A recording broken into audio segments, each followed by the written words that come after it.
Welcome. In this lecture, I want to go through the fact that addition is commutative in M2Z. And you'll see that I left up a lot from the last proof that it's additively closed, really to emphasize how similar all these things are that we're doing. And here what I changed, I put in red. So now we're trying to show it's commutative, i.e., right, that a plus b equals b plus a for all a, b in M2Z. Okay, it's still true that this is a for all statement, so we're going to need to take these to be arbitrary, and so we do start our proof in exactly the same way. In fact, we even shift into, again, the next sentence is exactly the same again, because we know, because of the definition of M2Z, how we can write A and B, and we know that we're going to want to use that so that we can use properties of M2Z. So now let's just keep going. Okay, so by the definition of this, there exists integers like this, so that this is true. In fact, I could have even left the next sentence, which said that, so a plus b equals, and then we had a plus e, b plus f, c plus g, and d plus h. Okay, and then since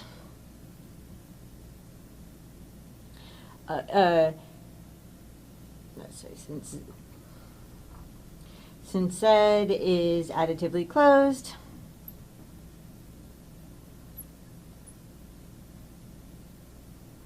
right, we're going to know that these are all contained in the integers.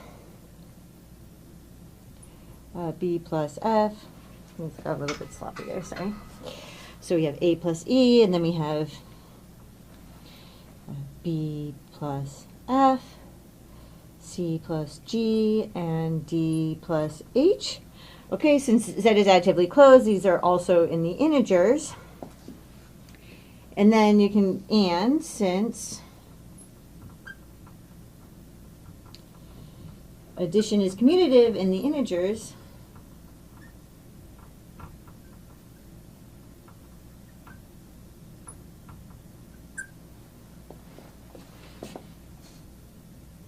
we have that, right? So we have a plus e equals e plus a, b plus f equals f plus b, c plus g equals g plus c, and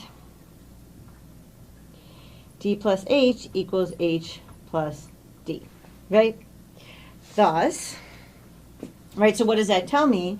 That tells me that, thus, I'm going to switch colors just so that the markers are more fresh again. So now we're going to go to thus, and now we're going to have that, we have a plus b equals, we have this from before, so we have a plus e, b plus f, c plus g, and then t plus h, that this is going to equal, right, because a plus e equals e plus a, I know that this is e plus a. Since b plus f equals f plus b, I know that b plus f equals f plus b. Since c plus g equals g plus c, I know that c plus g equals g plus c. And then since d plus h equals h plus d, I know that d plus h equals h plus d. Okay? And so this, though, is just going to equal b plus a. So a plus b equals b plus a as desired, right? And thus, I'm going to go back to our green.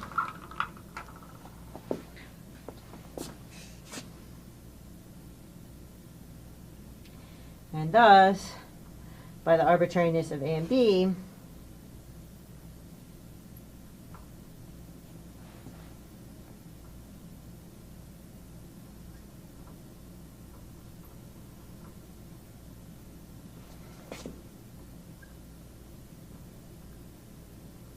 right, we have that addition in M2Z is commutative.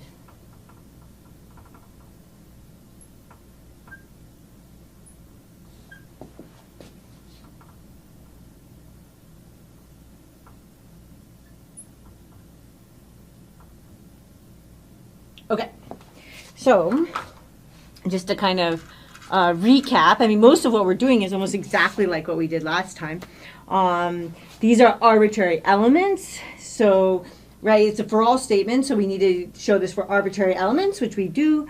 We use the form of our definition to kind of tell us about how we can rewrite our A and our B, which then really allows us so that we can write A plus B.